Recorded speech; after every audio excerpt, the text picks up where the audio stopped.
పిచ్చ కొట్టుడు కొట్టిన న్యూజిలాండ్ సెమీస్ వరకు వచ్చి వెనుతిరిగి వెళ్లిపోయారు సౌత్ ఆఫ్రికా. ఒక్క మ్యాచ్ కూడా ఓడిపోలేదు. చివరికి న్యూజిలాండ్తో జరిగిన సెమీఫైనల్ పోరులో ఓడిపోయారు. కేవలం 6 ఓవర్స్లో 84 స్కోర్ చేసింది న్యూజిలాండ్. లక్ష్యం 170 పరుగులు.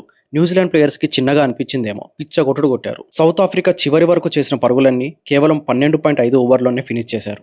న్యూజిలాండ్ ప్లేయర్ సిఫర్ 58 పరుగులు కేవలం 33 బంతుల్లో చేసి తన మొదటి వికెట్ని రబాడాకి అందించాడు. అప్పటికే అలెన్ అండ్ సిఫర్ 117 పరుగులు 9 ఓవర్స్లో చేసి ఉన్నారు. 9వ ఓవర్లో సౌత్ ఆఫ్రికాకి ఫస్ట్ బ్రేక్ త్రూ దొరికింది. సౌత్ ఆఫ్రికన్ అన్బీటబుల్ గేమ్ని సరదాగా ఫినిష్ చేశారు న్యూజిలాండ్. పవర్ ప్లేలో సిక్సర్లు, 4లతో చితక్కొట్టారు సిఫర్ అండ్ అలెన్. మొత్తానికి సౌత్ ఆఫ్రికా బౌలర్స్కి చుక్కలు చూపించారు న్యూజిలాండ్ బ్యాట్స్మెన్. ఇంపార్టెంట్ మ్యాచ్లోనే ప్రతిసారి వెనుదిరగాల్సి వస్తుంది సౌత్ ఆఫ్రికా. సౌత్ ఆఫ్రికా అందరి బౌలర్స్ని అటాక్ చేశారు న్యూజిలాండ్ బ్యాట్స్మెన్స్. క్లాసు మాసు అన్నీ కలిపి ఆడుతూ అలెన్ చితక్ కొట్టాడు. కొన్ని అన్బిలీవబుల్ షాట్స్తో బౌలర్స్కి పిచ్చెక్కించాడు. 8 సిక్స్లు కొట్టాడు. 33 బంతుల్లో 100 కొట్టాడు అలెన్. 303 స్ట్రైక్ రేట్తో చెలరేగిపోయాడు. 12.5 ఓవర్స్లోనే మ్యాచ్ని ముగించేశారు న్యూజిలాండ్. న్యూజిలాండ్ మొదటి టీం ఫైనల్కి చేరుకుంది. సౌత్ ఆఫ్రికా ఫ్యాన్స్కి మాత్రం తీరని దుఃఖం మిగిలింది. కానీ ఓటమి ఎరుగకుండా ఇంత దూరం వచ్చారు సౌత్ ఆఫ్రికా.